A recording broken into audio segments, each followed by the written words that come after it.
Hello,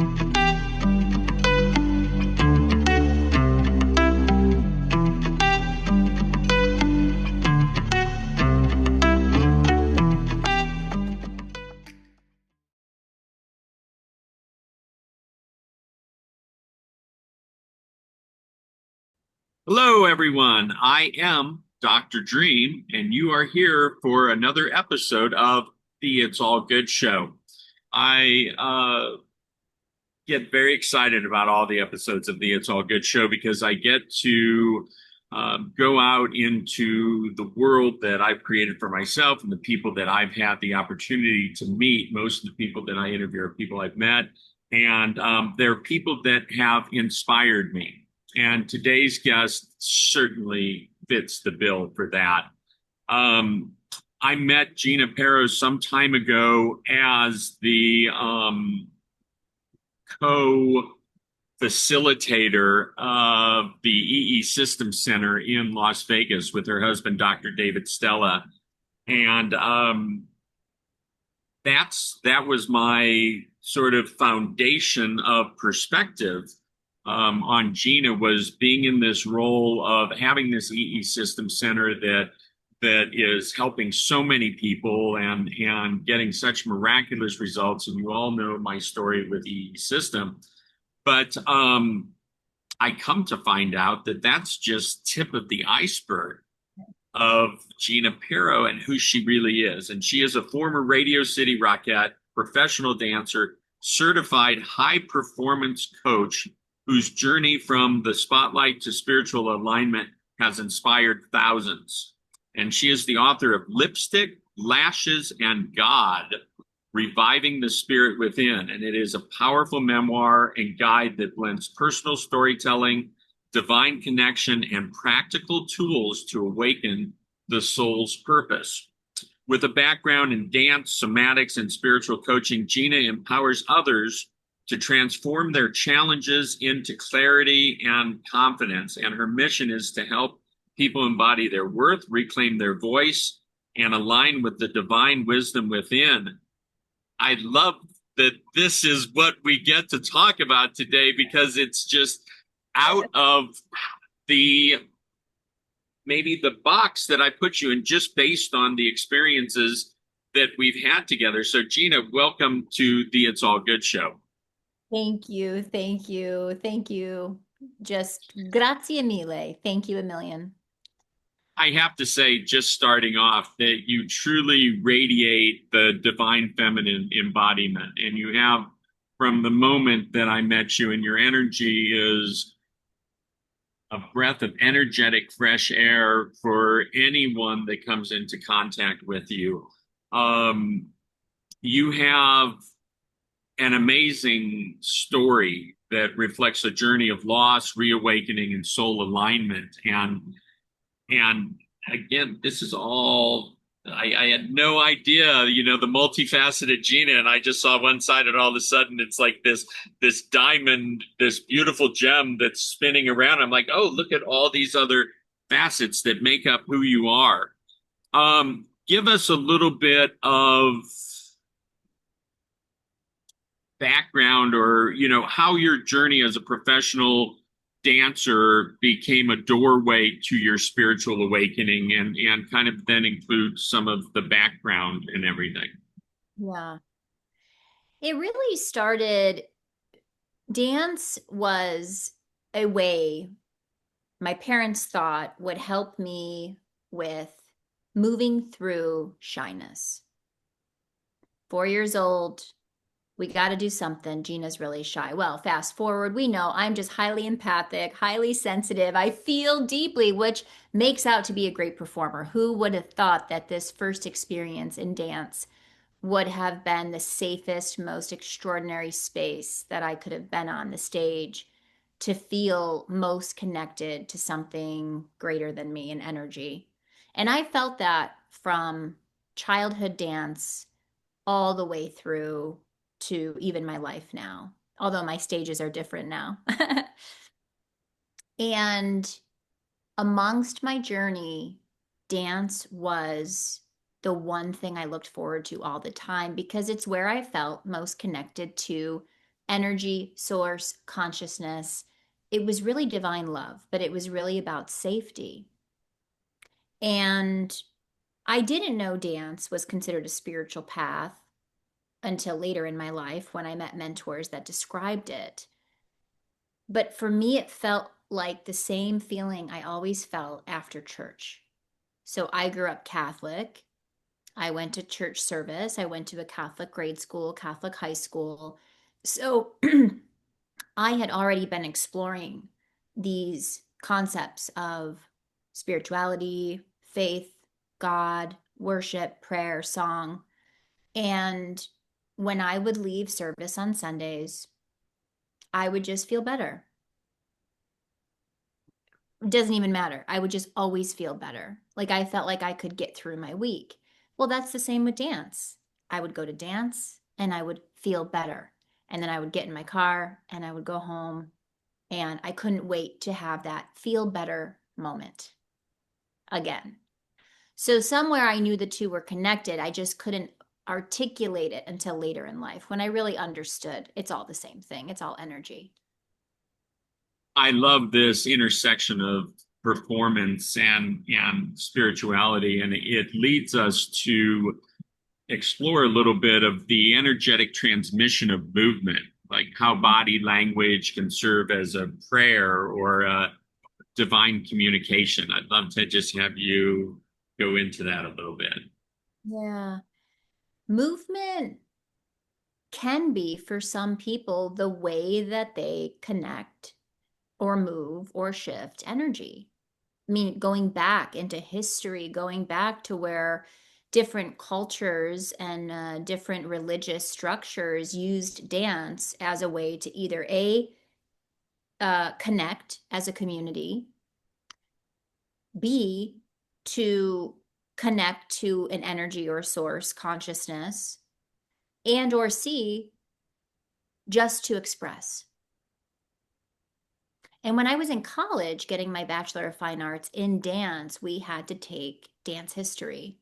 And I learned a lot about dance through different cultures, through different organizations, through different communities. And something I found really profound that really changed the way I connected to dance was in dance history, they called it the stamping ground. And some historians say dance started here, and they would just stamp, before CDs and music and all the things, right? And they would go out at night and just stamp their feet, and that was the beat, that was the music. But of course, we know that's connection to earth. And they would wear masks, Dr. Dream, and then this is how they would celebrate, dance, feel good, move energy. And then at the end of the ceremony, and they called these ceremonies, they would take their mask off and then they would say, "Hey, I'm Gina," or "Hey, I'm Dr. Dream." And they would introduce themselves to the person that they were with in this community, say at this party or at this ceremony, right? There's all these different names for these experiences in dance that brought people together without judgment to just be in the essence of movement, breath, dance, music. And then, of course, I love this whole history journey because then it's like, oh, drumming and instrumentation and all the things that were created before we had anything able to hit play on. All the sounds and the vibration that our body would connect to, all the different frequencies that our body, wanted to move to or that would move energy.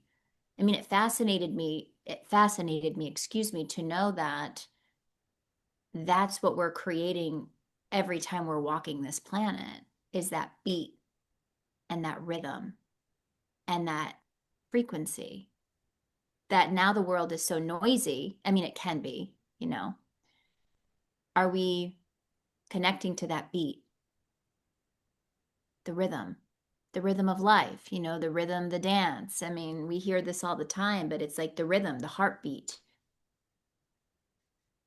I love how you speak of that, and I've had the opportunity to be in many sacred ceremonies that involve dance that involve movement and just how it releases something that just allows an expansion to sort of take over, without being conscious or that much aware of what's going on as we let go.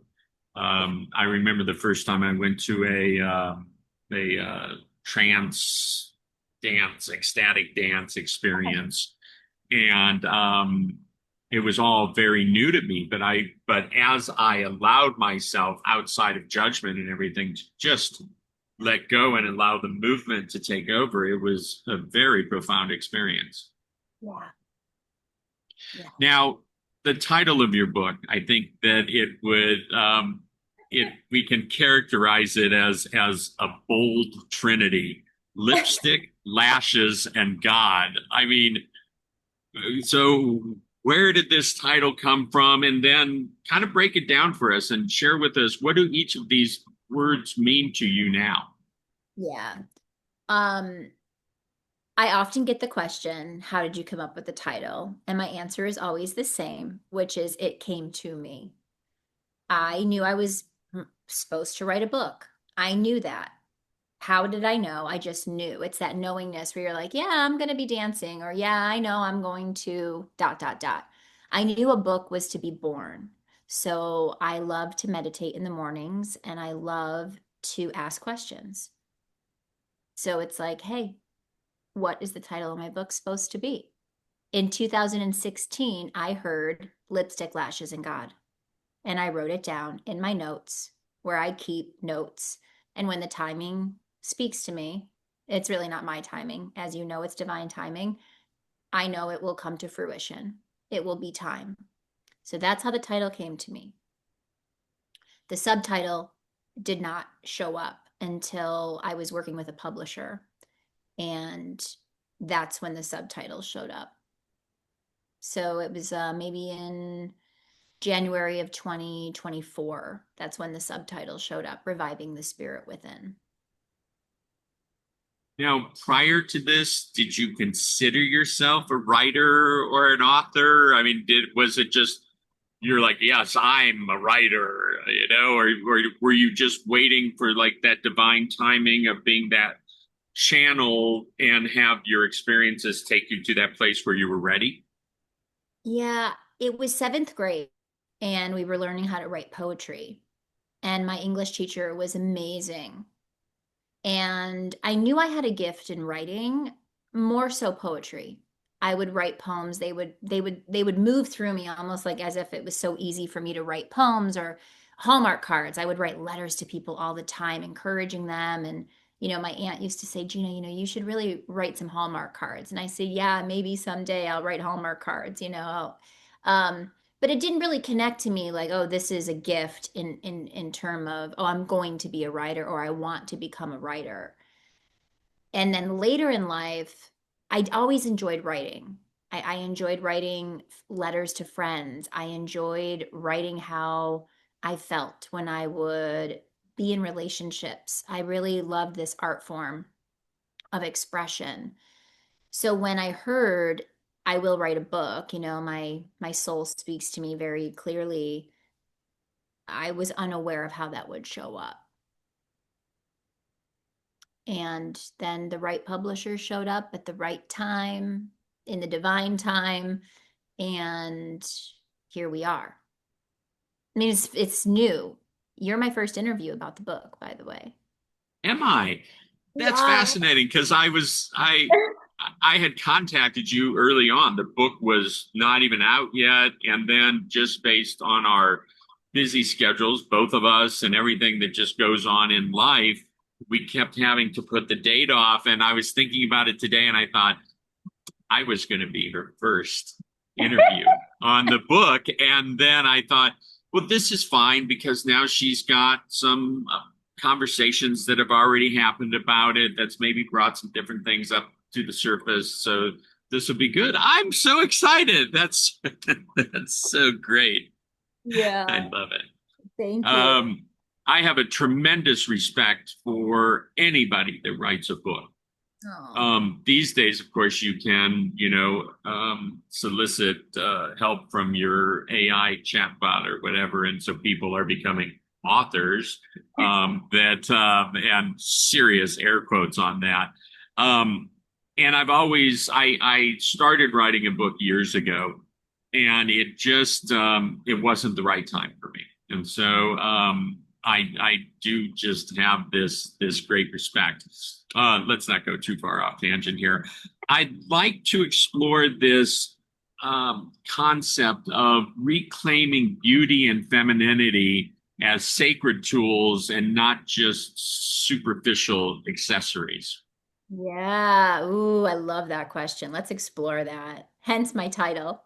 Right, exactly. So take us into what that statement, what that question, what that exploration looks like for you. Yeah.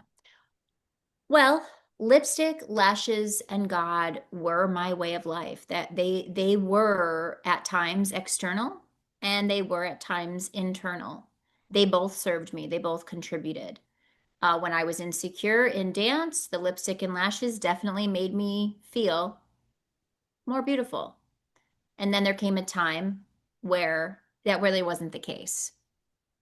It was a mask I had put on to deny or avoid feelings of insecurity or feelings of not feeling pretty or feelings of covering something up that I didn't like about myself. And there were many growing up. And in dance, we look in the mirror all the time, Dr. Dream. So it's like you show up and you're constantly looking at yourself. And so, you see what you feel. I didn't know that all the time. You see what you feel. You don't really see yourself for who you are until you're grown enough to know that this is who I am. And, I'm okay having a pimple if I have a pimple. There it is, without judging yourself. I didn't know how to not judge what I saw in the mirror because I didn't know I was seeing what I felt. So imagine I'm 4 years old in the mirror most of my life, and then I'm 18 and I'm in the mirror most of my life. Oh, and now I'm a Radio City Rock guy and I'm in the mirror most of my life. So, how do I cover up the things I don't like? Well, lipstick, lashes, blush, foundation, we did it all for dance, for the entertainment purposes. But for me, it gave me an escape, to not have to face the feelings that I was really feeling, to be able to process those, move those, shift those, etc. So there was a time in my life, and there's a story in the book, and it's called The Divine Knockout. And this was really the catalyst um, for the title. I just want to read the quote on page 147 as I finish answering your question. But what appears to be knocking you down may actually be lifting you toward your true calling. Your greatest setbacks often contain the seeds of your most meaningful redirection if you're willing to see divine intention in unexpected packaging.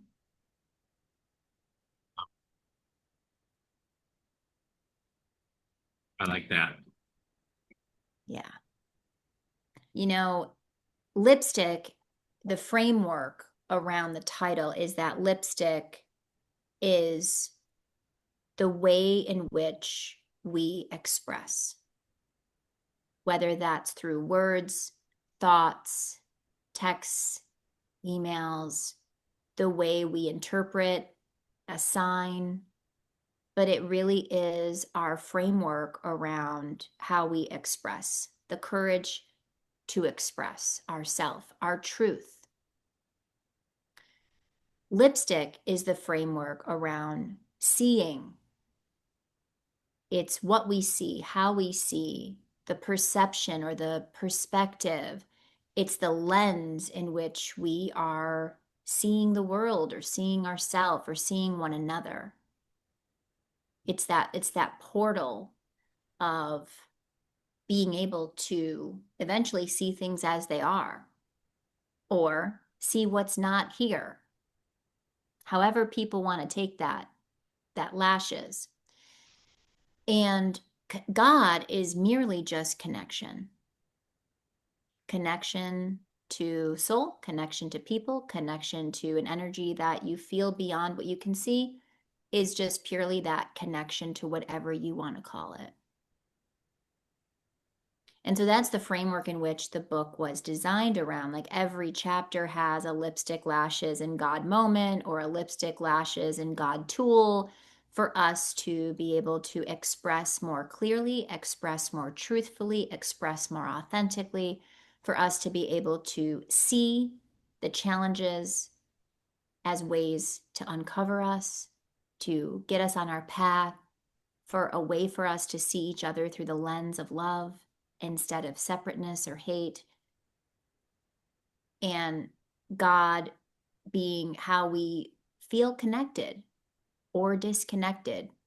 And most of my upbringing journey, I didn't always feel connected, Dr. Dream, when I was moving through challenges. So without the lipstick and the lashes and the God, the three in one, the Trinity, right? The Father, Son, Holy Spirit, is a way of connecting. I was disconnected if I didn't have all three. I imagine that it becomes a slippery slope not to have a solid foundation. I mean, you were a New York City Rockette. That's for many dancers, that's like the pinnacle thing to have made it in that realm, I imagine.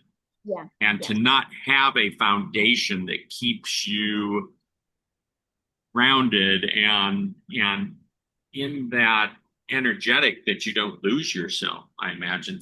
Just what was it like being a Rockette? I did Rockettes and I was touring. So I was on tour with the Rockettes for 3 seasons. And every year brought something different. And I mentioned the variety of seasons in the book. Year one was extraordinary because it was new, it was exciting, it was hard. It was like I never worked so hard in my friggin' life. And it was also invigorating. Like I liked working hard. I liked pushing my body. I liked getting things perfect. There was this desire to want to perform at a high level, and I got to do that. What happened through that experience, though, because I didn't have such a strong foundation, like you named earlier, although I thought I had a strong foundation, okay? Um, Control and ego and insecurity rose very high. And no one ever shared that with me. Like, hey, when you make it into this next level of performance, like maybe even athletics, I was a ball player, oh, when you make it into the NBA, please be aware that these parts of you may also start to come forward because now your level of performance has just you're the creme de la creme. You're at the top. So when there's no top, you're at the top. It's a completely different arrangement of parts of us that show up. Because what do you do when you're not at the top? You've been working so hard to get to the top, and now there's no top. What comes with that? No one gave me that blueprint. No one gave me, like, hey, be humble, be grounded, even though like these were words I would read. But there needs to be a framework around this high achievement of excellence, knowing that here you are, celebrate, be grounded, be grounded in your truth, recover, take care of yourself, trust that whatever happens next is going to be okay. But with that, my identity changed. Who am I if I'm not a Rockette? What if I don't make it next season? How am I going to show people I'm here at the top? And then what if I'm no longer here? My perception was this was the top. So if you're at the top, you only get, where do you go from there? You look down, and that's how my perception wasn't orchestrated in a way at that time of my life to be able to walk with ease and grace and ground. I like this that you lead right into my next question. You bring up identity, and you had to step away from your professional career due to a physical injury. how did that shift your identity and how did you deal with that? Well, I'm going to open the book just because I really like referencing the book. So the the chapter on the divine knockout, and that's the quote I read to you earlier. It it is as if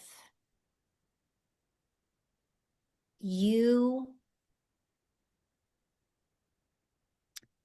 are walking with your closest friends. And as you keep walking, you realize no one is around you. And you're sitting in the middle of the road, and you know it's your road, but there's no one around you. And yet you feel alone, but you're not alone. But you know that this road is now completely a starting from zero moment. I'm not going to call it a rock bottom, and I'm not going to call it, all those names. What I'm going to say is it is a complete starting over from scratch. Like, here's the blank canvas. Your turn to decide what you want on this road.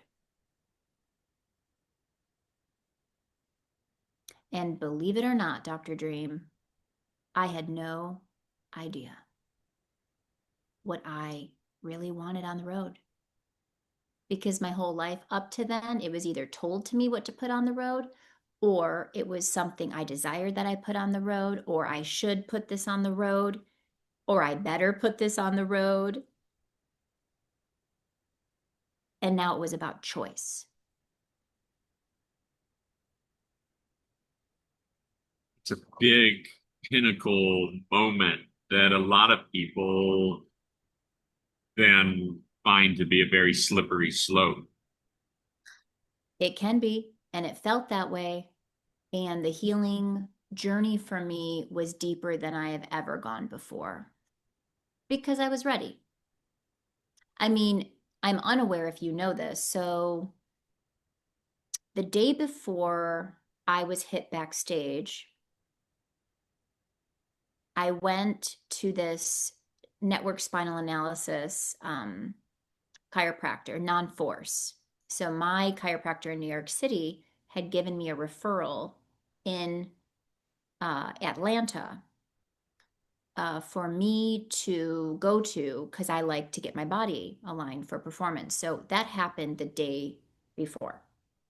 I was in alignment physically.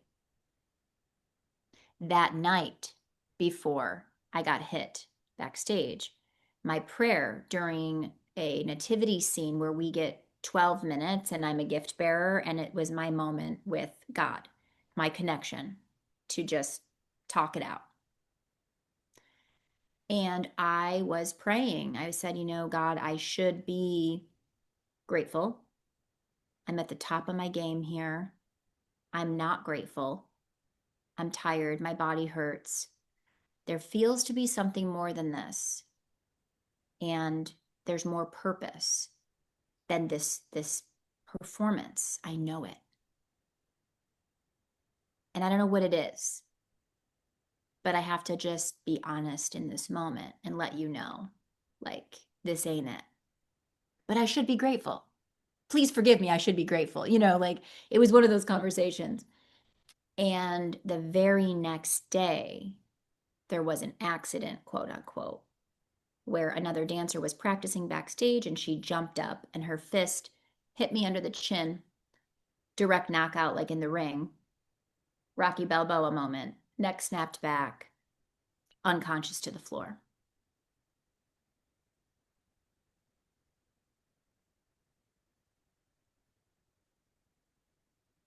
It's wild how, I mean, at the time, were you able to connect the dots like this, or is this more of a hindsight thing? No, I had been reading a book about the brain and nervous system. And so I was highly aware somewhere in my subconscious when the brain goes out of network, like what's really going on. No coincidence, right, that I was reading about this prior to this. And so during this unconscious experience, I actually could I could feel the jaw tingling and the eyes rolling, and I could feel my body sort of going into its space because there's no brain body connection at that point. You're not wired. And I could I felt like I was crying, and like I felt like the tingling in my jaw was so like I felt like my teeth were gone, like that's what it felt like. And I could from a distance hear people giving me directions like stop panicking, like stop moving your legs or stop, and from afar I was like I can't even receive their direction, and almost as if I was like they don't even know what they're talking about. And it wasn't until one of the managers grabbed my hand and my whole body relaxed and reset, and I sat up.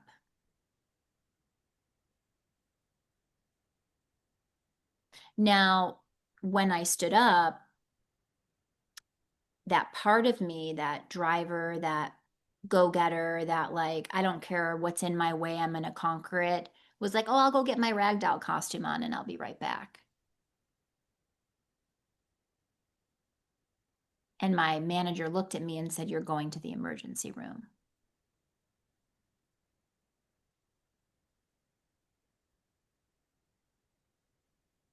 And in the car ride, I was attempting to text a friend, letting her know, hey, dot, dot, dot. And I couldn't put words together in a sentence. And so I put the phone down and I looked at the manager who was driving me and I said, am I okay? And he said, yeah, you'll be fine. So it was this like out of body experience. There are parts of me that were familiar and parts of me that were unfamiliar. There are parts of me questioning myself, and there were parts of me that were like, yeah, this is what I asked for. There were parts of me that were like excited that I didn't have to like do the show. I was so exhausted, but there were parts of me that were afraid. And it was like it was all there. It was all being recognized at the same time. But when I showed up to the ER, confirmation, divine confirmation came clear. I'm in the waiting area watching a TV show, and they're honoring these heroes, these people in the world for doing extraordinary things and helping people and being kind. And they were being given these awards, people we've never heard of, by the way. These were not celebrities. And I just remember staring up at the screen and I'm like, all right, God, there's no coincidence. And like, I'm able to listen to this and watch this, but my manager is speaking about me like I'm not right. He's like, she's our line captain and she's organized and she's sharp. And right now she's none of those things. So there was like this confusion that takes place. Like, I feel like I'm fine. You're creating a story about me that I don't feel like is true because I'm able to watch this show and I'm able to follow it quite clearly.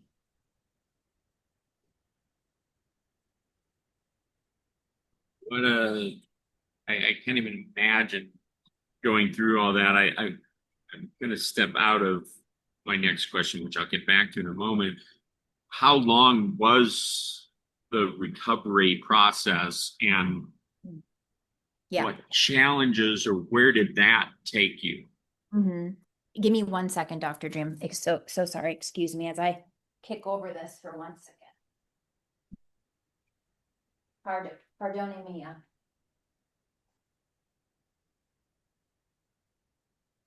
Oh, you're going to love the synchronicity of this. Well, my computer battery was about to die, and I feel like the question is the question was very in alignment, right? So, like, my computer's at 3% battery. You're asking me how long it took for me to get through this experience. And I will tell you, my battery was at 3% in that moment, not just from the hit, but just from life. I had no idea how to increase the voltage of my body. I had no idea.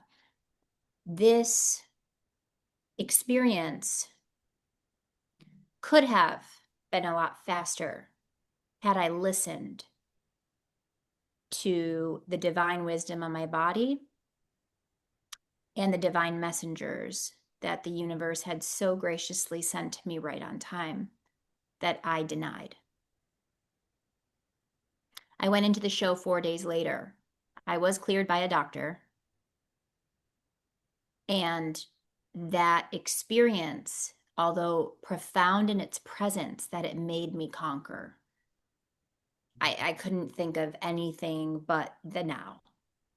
So the gift of the presence, I was like, wow, this is so cool. When was performing ever so present? But what that did to my brain body did not fast track my ability to heal myself quickly. And I had no idea of what I know now. So it took me about 10 years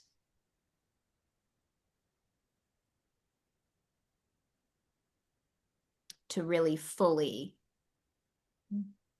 feel like I was completely like in my true best high alignment again. So how are you now listening to the divine guidance of your body?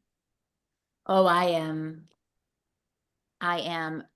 would say, I would like to say 100%. And I am probably about 92%. That's And great. within, yeah.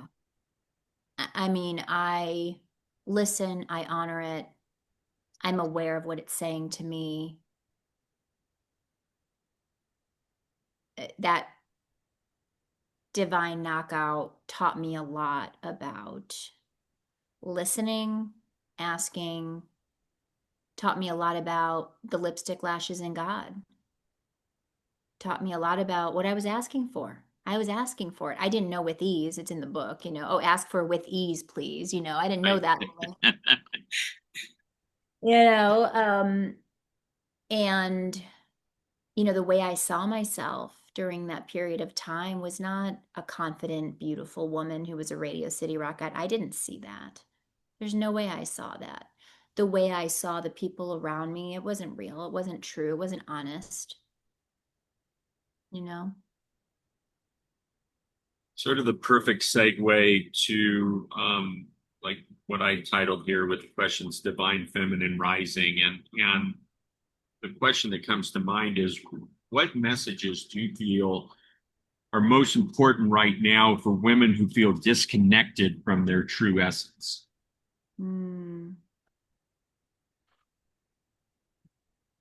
Oh,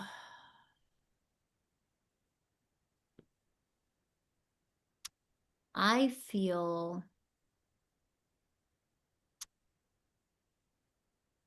one is movement.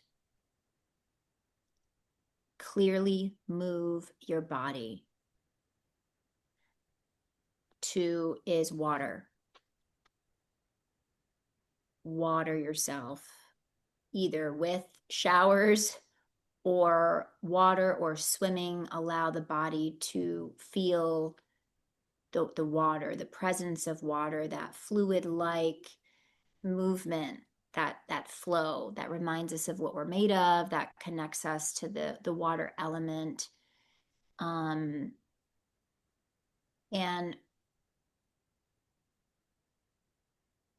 I will share with your audience that what you put on your body, through whether that's clothing or shoes or jewelry or makeup, can also be a way to really tap in to that divine feminine. it can be like this internal sensation of connection. It doesn't have to be external.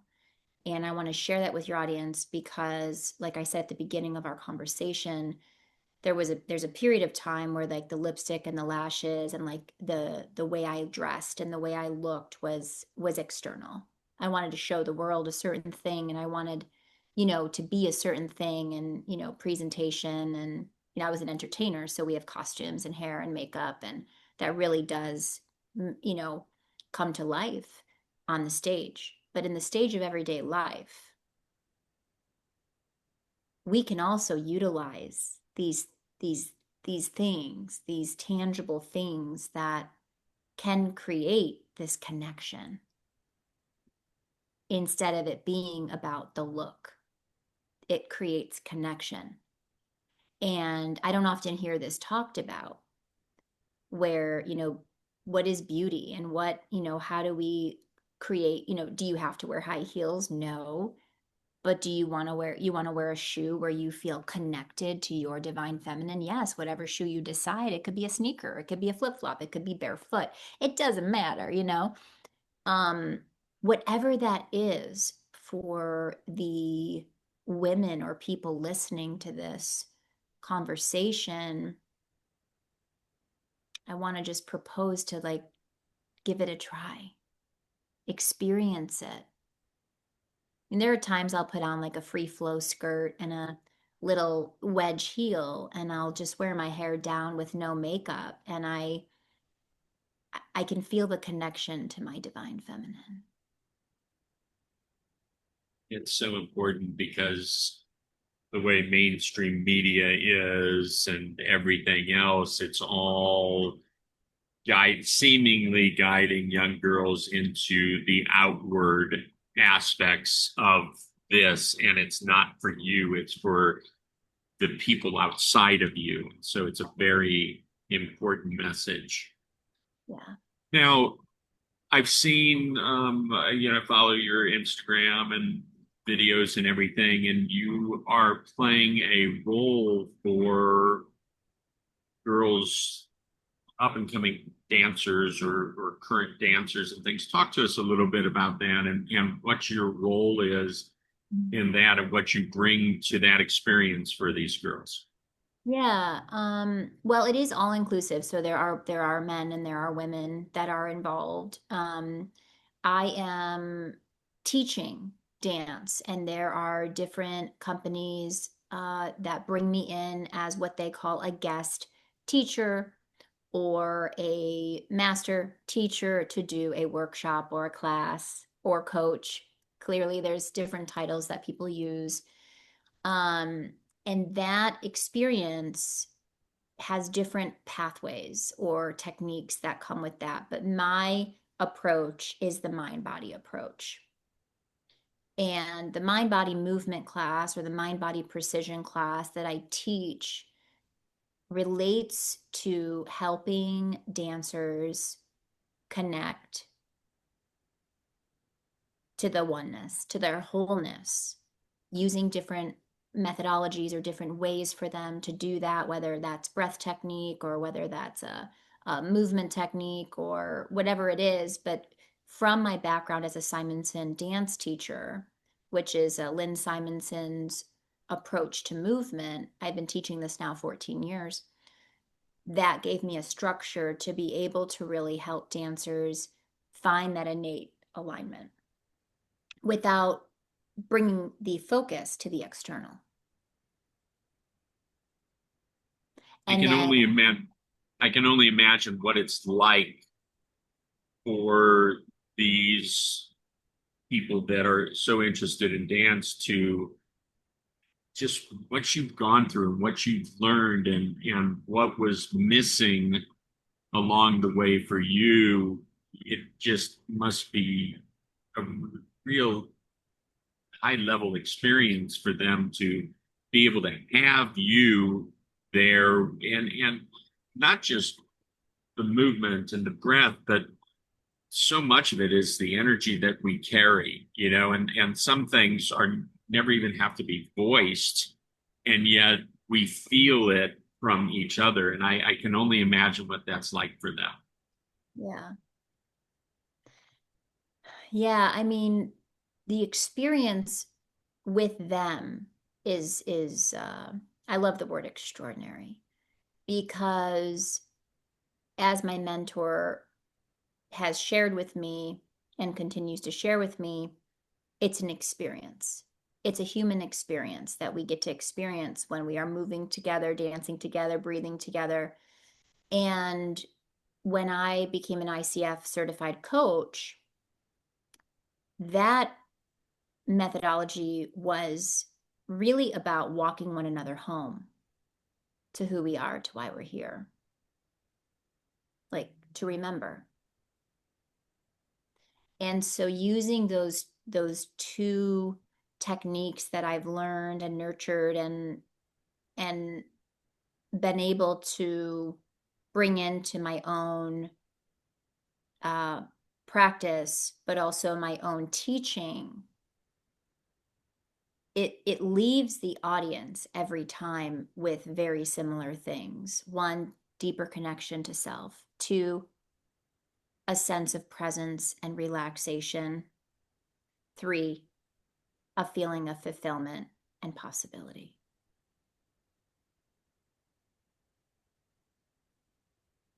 Wonderful. I think it's just fabulous. I want us to explore this concept of navigating like visibility with and vulnerability. Oh, How, I mean, as you know, particularly with these younger people that are coming in and that you're having contact with this and just how reality has become, mhm. you know, that piece about being seen, but then the vulnerability that goes along with it. How do you address that, or what does that bring up for you when I bring it up? Well, the courage to be seen is part of what the book is about. Because the courage to be seen authentically, truthfully, the courage to be seen for all of who we are, the courage to be seen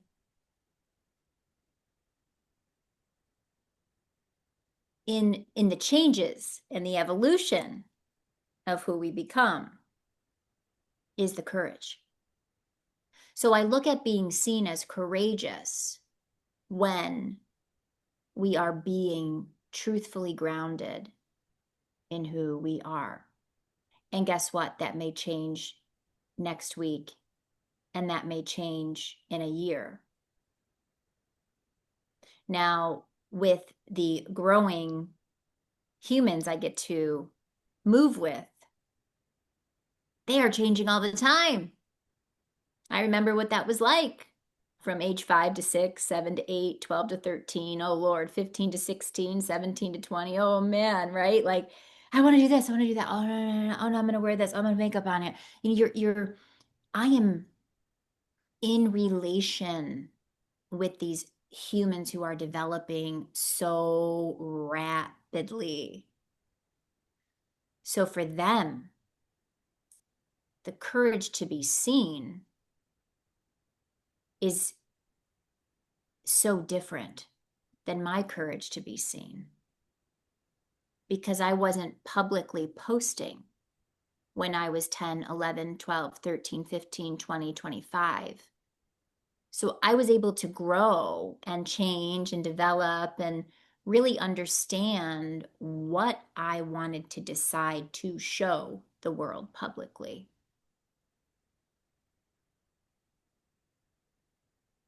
And when you say vulnerability, the word vulnerability and authenticity also show up together for me.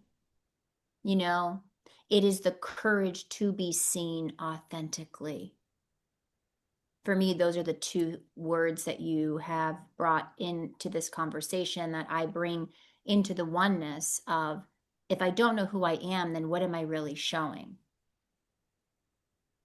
And if I decide to show something, or if I decide I want to be seen, then what is that?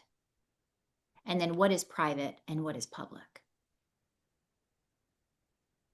Beautiful to bring in authenticity in a world where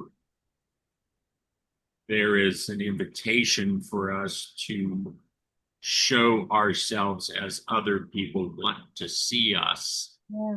Yeah. as opposed to being comfortable with what we feel is authentic, as and it's also fluid, but how that authenticity, I mean, because that's all I believe that's all we're really looking for in each other is the authentic self, the authentic Gina. That's the only aspect of Gina that I'm interested in connecting with. And then in my own part of the interaction, all I'm interested in being is the authentic Dr. Dream. And when we can connect on that level, but again, things are so different than they were, 20 years ago, in this world where it's a lot of posturing and a lot of, just not being authentic, because that hasn't been the example that the mainstream shows us. So I appreciate you bringing that in with vulnerability, and I share quite often that people say, "Oh, Dr. Dream, you just did this presentation and you cried in front of us. How beautiful that you're being so vulnerable." And I say, "That's not me being vulnerable. Mm-hmm. That's me being authentic. And when I'm authentic, it's a power play. When you say, 'Oh, you're being vulnerable,' that it can be related to a little bit of maybe weakness, or something like the definition maybe of vulnerable is, you're showing an aspect of yourself that maybe someone could use against you or something.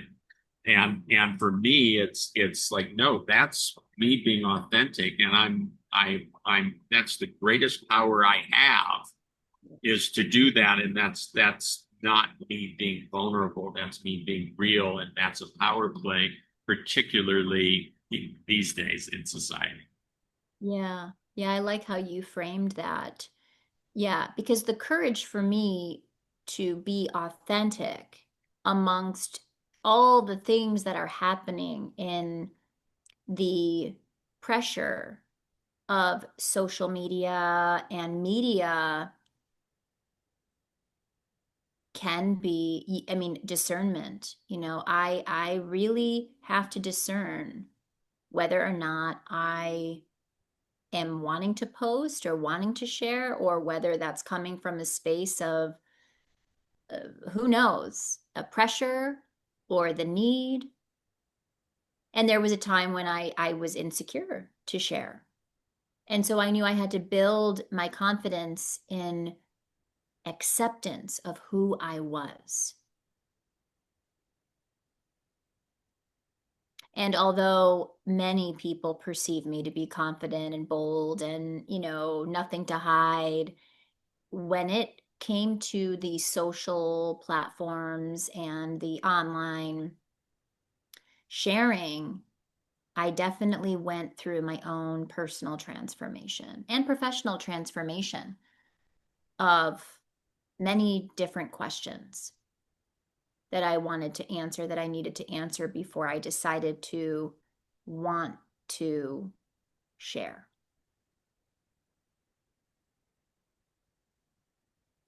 Let's jump to the spirit within. Okay. So how do you define the spirit within? Mm. I look and feel that my spirit is the nutrition for my soul. And I know that the spirit within, for me, is about, giving it, feeding it the things that empower my soul, light up my soul, encourage my soul, educate my soul, expand my soul. So for me, the spirit is the ignition of how I keep going, of how I respond, of how I react, of how I wake up. But it's all giving nutrition to my soul, which is who I am and why I'm here. I That's love how. your answer. Yeah, My follow-up question was going to be, tell me. how do we reconnect when we feel disconnected from that? And you wrapped it all up into one thing. You're really good at this, Gina. Just gonna say that. I gotta say. um, I I so appreciate you taking this time, and I I because we've been talking about this for a while, I've had a chance to go through a series of like, well, I should ask this question and I should ask this. And then I thought, oh, she's probably done so many interviews now, I should get away from like the conventional sort of questions and just dive right in. And I'm glad that I took the tack that I took today because I feel just in my own self that what you shared for me has been very expansive. So I know that anyone that watches this will feel that way, and it's been me. That's the level that we want to share. Of course, we didn't get through all the questions that could be answered or anything like that, and you are so full of wisdom and just your insight in the conversations I've had with you and when we've done sound healing events at your center and this and that. I've so appreciated. Is there anything that we didn't touch on that you would like to just sort of free form share before we tidy up the conversation? I want to just encourage people to learn more about their battery. And I didn't know a lot about the body's ability to charge and recharge, and that we even had an option to do so. And although I do trust in the divine timing of experiences, that we have what we need to heal ourselves, I want to encourage people to continue to explore what is out there and what can be a battery charger for your mind, body, and spirit. And in my next book, I'll be talking more about healing the self, the things that I chose to do to help me on my journey of healing. And the purpose behind that is that there are many things I knew then, and there are more things I know now that attribute to keeping the millivoltage of my body at 100%. And I never knew that that was a possibility. And I want everybody today to hear that very clearly, that we have the possibility of keeping our battery, our mind, body, and spirit's battery charged. I do not want people to think that this is not possible. Now, is it as easy as plugging ourselves in to an outlet on the wall? No. No. It is not as easy as that, but it is as easy as other things. And some of the truth of what we talked about with spirit is a part of that battery charge. And I want people to find what really gives nutrition to their soul, the blueprint of why they're here, so they can continue to be authentic, live authentically. They can continue to feel connected, express, have that courage to be seen through what truly ignites their soul. That's a battery charge. Dance for me was a battery charge. So was prayer. Those are my battery charges. But I encourage the audience today to start exploring what might keep their battery moving upward to that 100%. And I also just want to thank my computer for dying to 3%. So we had the messaging for the show today. I'm definitely a big be present with what happens. And so I'm thinking there's a message here that the audience needs to hear. It's probably about the battery. I love that. I think I speak for everyone that's going to watch this. We look forward to your next book. I started off this conversation by expressing really gratitude for how you radiate the divine feminine embodiment. And I want to finish it that same way. I appreciate all aspects of you and how you hold your energy. I've seen your attention to being in service to others. It is nothing short of pure inspiration for me. Stephanie and I are have been thrilled to had the contact that we've had with you, and I just appreciate you sharing all of this and being a guest on the It's All Good show. Thank you so much. Oh, thank you, Dr. Dream. I too, please give my love to Stephanie, and you're welcome here in Las Vegas anytime with Dr. Stella and I at our holistic center. Anytime you're traveling around as you do. And I'm really grateful for today's conversation and for you inviting me to be a guest. And I echo the same. Just meeting you in the timing we met is just on purpose. So thank you. Thank you. Many blessings to you here. Many blessings.